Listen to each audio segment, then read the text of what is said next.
In this lesson, we are looking at trigonometry and exponential graphs.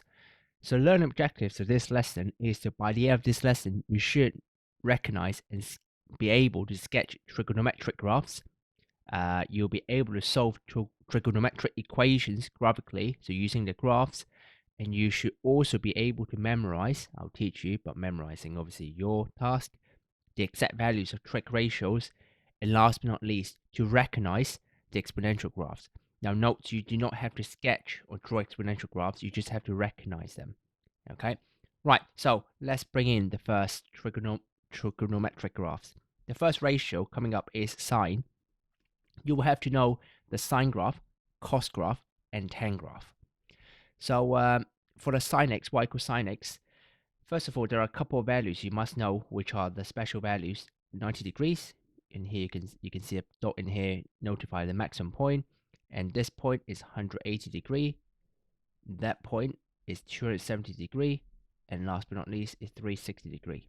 So 90, 180, 270, 360. Obviously we can't forget our 0 degree as well. Right, so it starts at 0, and also it's bound between -1 and 1. So in other words, the maximum point on the y-axis is 1, and the minimum point is -1.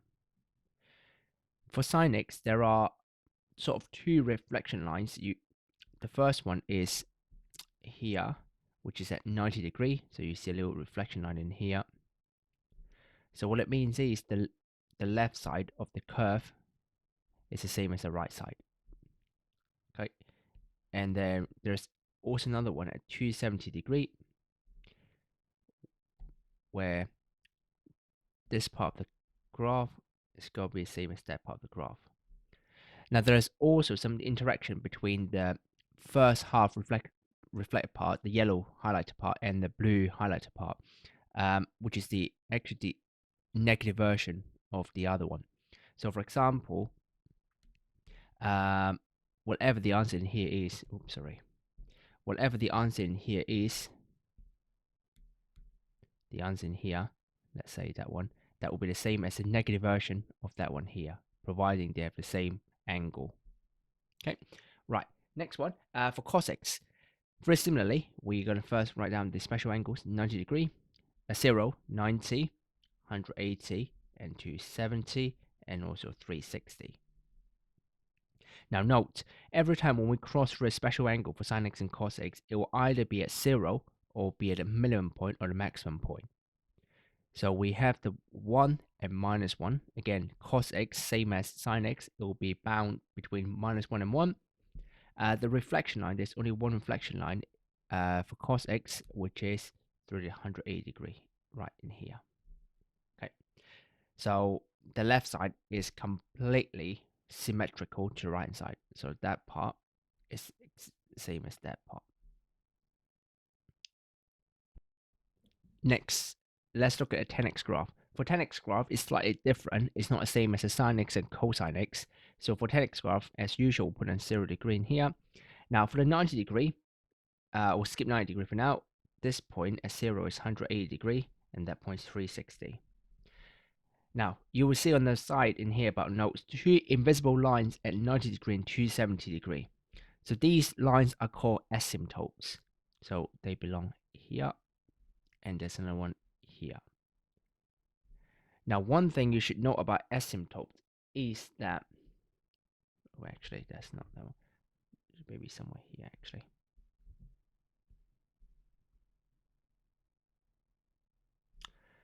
Now, one thing you should know about asymptote is the two lines, the graphs, will never reach the asymptote lines. So mind the gap. These graphs will never touch the 90 degree line or the 270 degree line. These are called asymptotes. They will never touch them. That's why they have a special name called asymptotes. They will get closer and closer and closer, but they will never ever get a value in the angle. If you don't want to believe me, that's fine. You can check yourself. You can try putting a calculator at 1090 degree. Your calculator should give you a maths error. Now, maths error is not a technical term. It's just a math calculator term. Maths error in real life, how would we call them? We call them undefined. So there's no value of 1090 degree. Now, why do tan 90 degree is undefined? You will have to learn more about trigonometry ratios between tan x, sin x, and cos x in a triangle, which I'm not going to go through here, but you'll learn it if you do A-level maths or if you do GCSE further maths, that will explain it. In the first example, we're going to learn how to use a sin x graph to answer the following questions. Question A. Solve sin x equals 0.5, where x is between 0 degree and 360 degree. So 0.5, we can see we're going to draw a line, use a ruler and a pencil. On the 0.5, draw a line across. Where the blue line meets the curve are the solutions. So we can see the blue line meets the curve at 2 points. First point here and a second point here. So the answer to A, if we use a ruler, read downwards, you will see the answer is going to be 30 degree or 150 degree. We use the word or is because if x is 30 degree, it can't be 150 degree. So it can either be one. Okay, it's not like ice cream. You can't have both, unfortunately. You can either be 30 degree or 150 degree. Right, so part B, solve sin x equals 0.8. This time, very similarly, we can draw another line on 0.8. Use a ruler. 0.8, draw a line across. And there are two solutions we can tell because where the pink line meets the purple line, there are 2 points. So we're going to read downwards in here and in here. Now, it might not be very clear on the screen where the boxes are, but it should be roughly around 55 degree and 125 degree.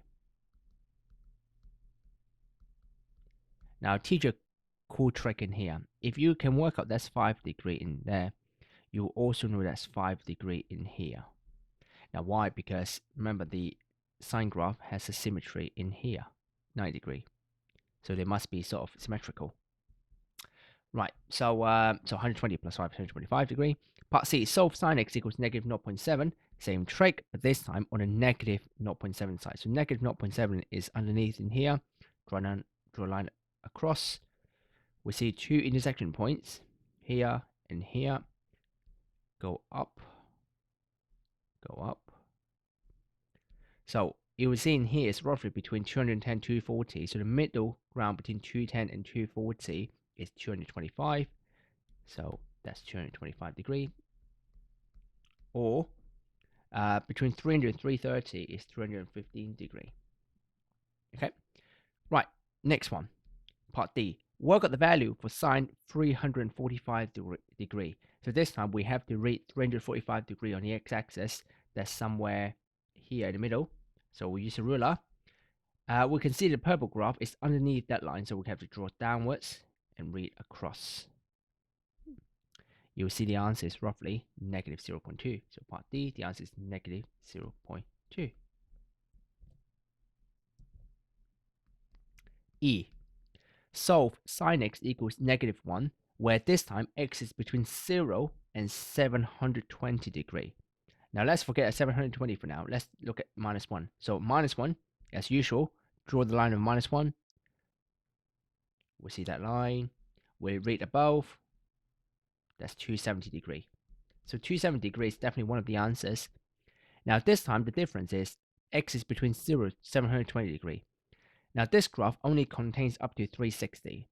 So if you want to draw another graph, the graph simply repeats itself after 360 degree. So you'll see another one, if you can imagine, there will be another one like this going up to 720 degree.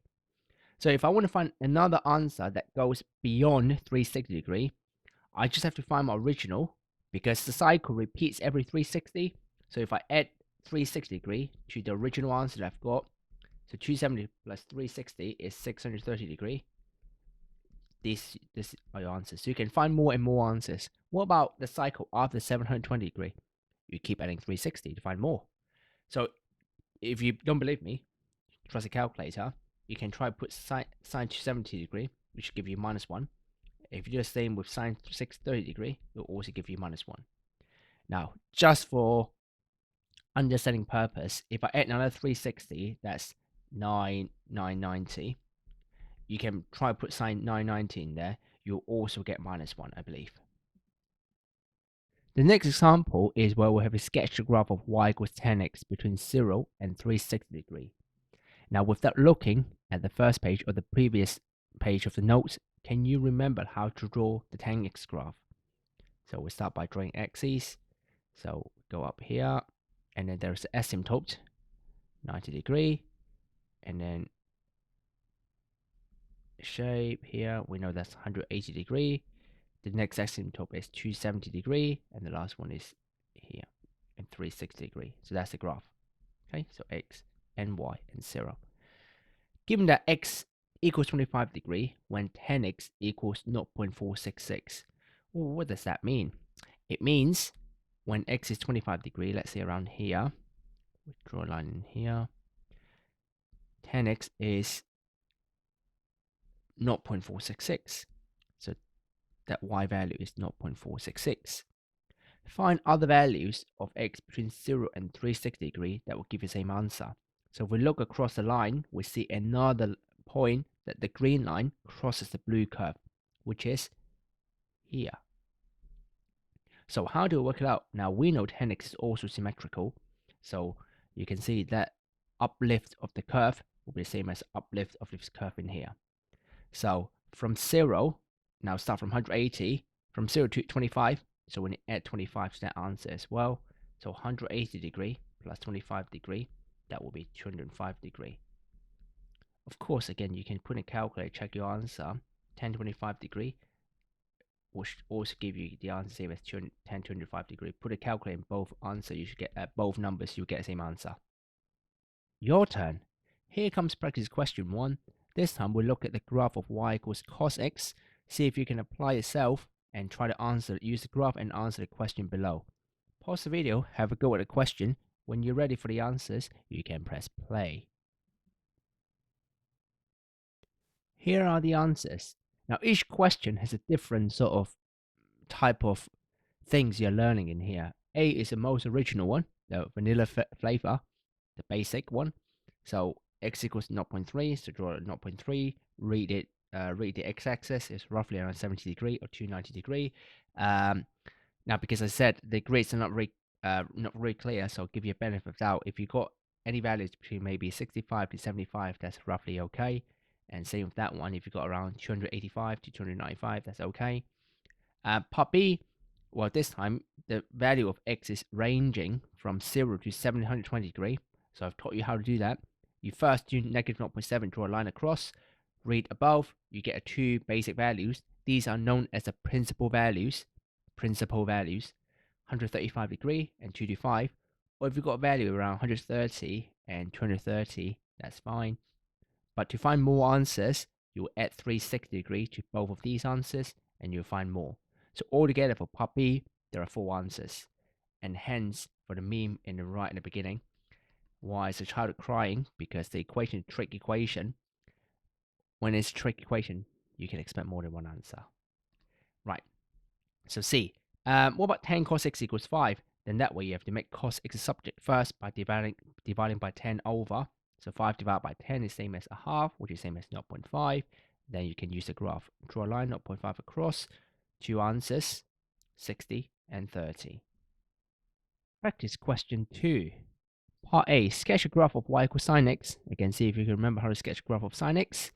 And then have a go at the question. Given sine 30 degree equals a half, without using a calculator, of course, write the value of sine 150 degree and sine 210 degree. Now you should be using symmetry to help you work out the answer. Pause the video, have a go at the question. When you're ready for the answer, you can press play.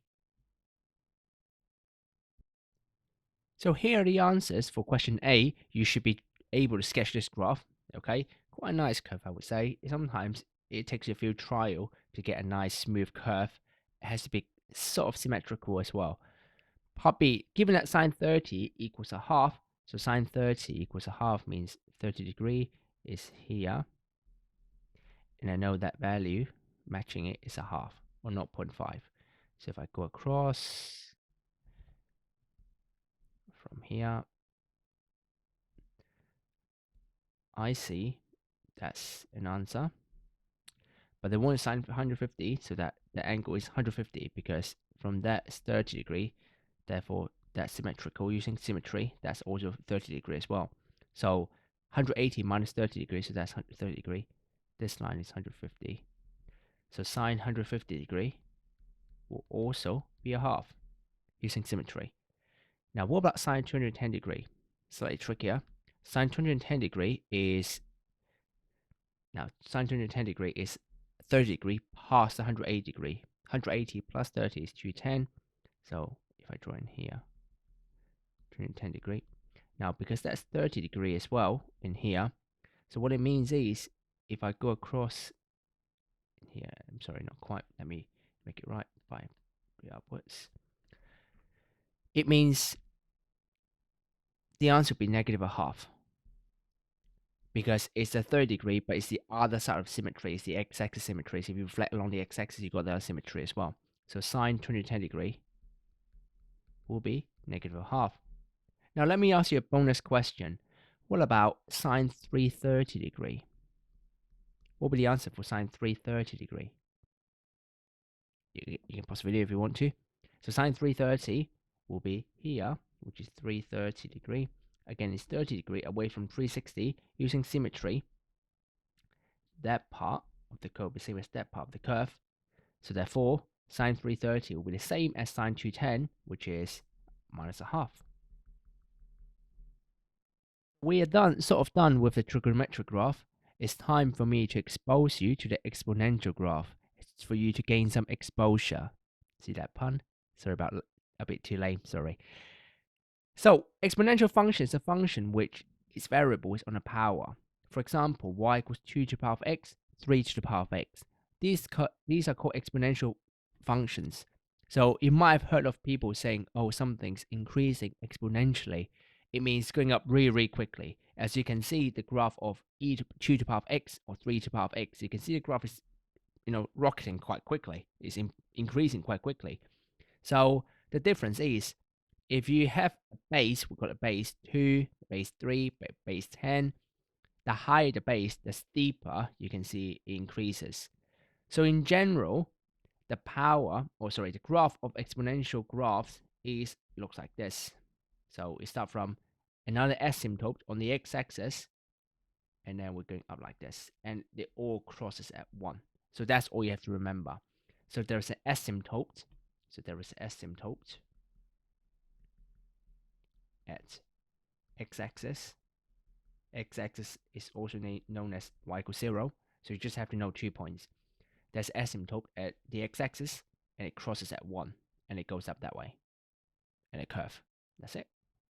Nothing else you have to know about exponential graphs. Last but not least, we are here to look at the exact values of trigonometric ratios.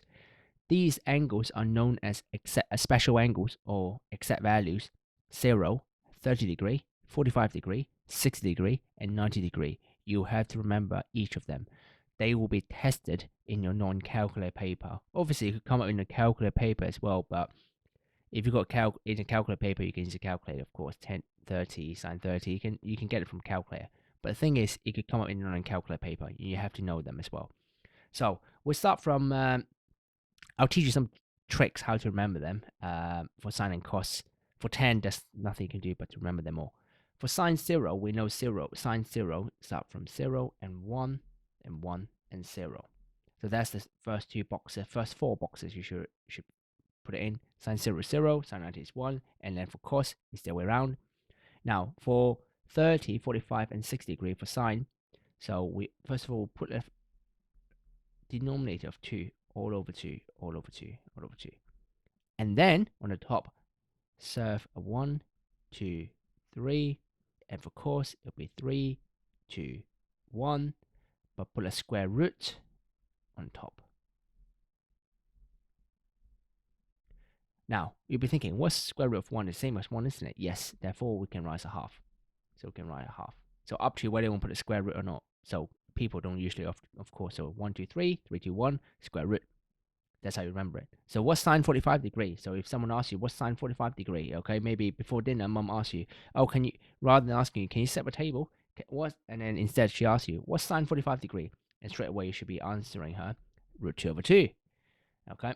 Right, what about 10 then? For 10, 0 is 0. For 1090 is, see if you remember what we said, is undefined. Now 1030 is root 3 over 3. 1045 is 1, and 1060 is root 3. You will have to remember them. So what I suggest you to do is, once you copy them down, try to remember it. Use a piece of paper, cover it, and then try to do as many times as you can until it's firmly imprinted in your brain.